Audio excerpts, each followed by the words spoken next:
Commissioner, welcome to the Business School. Thanks for coming. Can you let us know which are the main priorities of the Commission for the financial sector?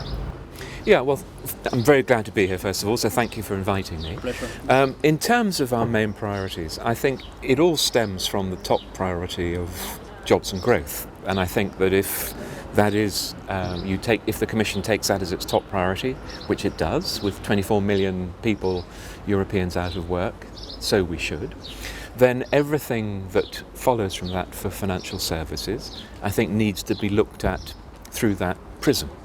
So one measure is the investment plan, the 315 billion euro investment plan to try to kickstart investment.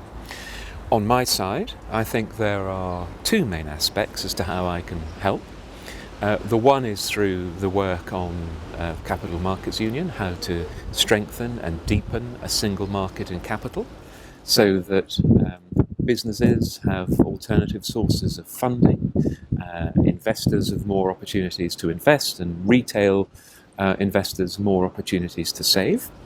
But also I think I should look at regulation that's been passed on financial services and future regulation through that same prism of jobs and growth to try and make sure that we strike the right balance between managing risk, making the system safer on the one hand, but also making it possible for businesses to invest, because if they don't invest, we won't get the growth that we all want.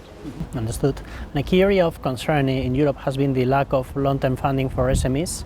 What kind of ideas or proposals is the Commission considering to improve the access to finance of this particular segment of our economy? Yeah.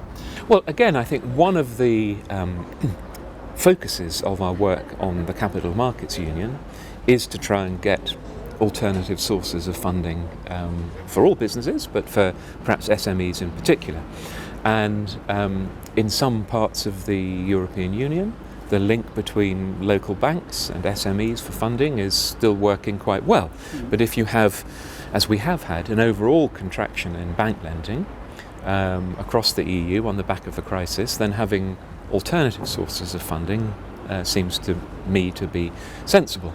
As to how we are going about it, I think there isn't a single measure that will address the problem. But we are looking at questions to do with how can you strengthen the venture capital markets, what can you do with private equity, what can you do about questions related to credit information, so investors understand what they're investing in. There are obviously linked questions with insolvency law, so if you've made an investment in an SME which might be riskier than other businesses, what happens if that doesn't work?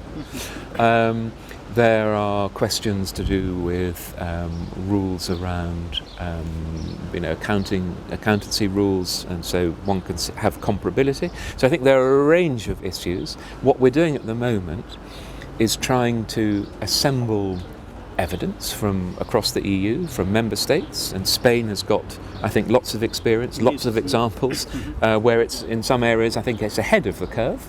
It's ahead of the curve in sorting out its banking, and also, I think, in thinking about alternatives, more market-based financing.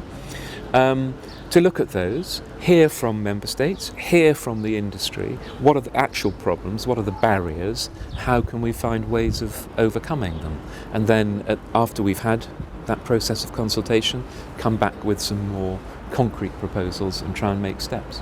Commissioner, many thanks for your visit, and let's now go to see our students. Thank Lovely. you. Thank you very much.